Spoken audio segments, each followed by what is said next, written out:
Hey guys, this is Dr. Hub. In case you haven't subscribed, please do subscribe for updates. Let's look at the cell cycle regulators.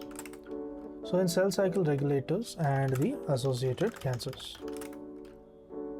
First comes the cell cycle regulator cyclins. So in case of cyclins, what is that? In cyclins, the proton gene is the CCND1. So it includes the CCND1. This is known as the cyclin D1. So mode of activation of the tumor, it includes a translocation. So this translocation as well as a amplification. So translocation and amplification. So what is the associated tumors? Associated tumors, there is a mantle cell lymphoma. So there's mantle cell lymphoma and also the multiple myeloma. Then there is a breast and esophageal cancer as well. And the esophageal cancers. Next is we move on to the cyclin dependent. The cyclin dependent kinase, it involves the CDK4. So the mode of activation in tumor, it includes amplification or the point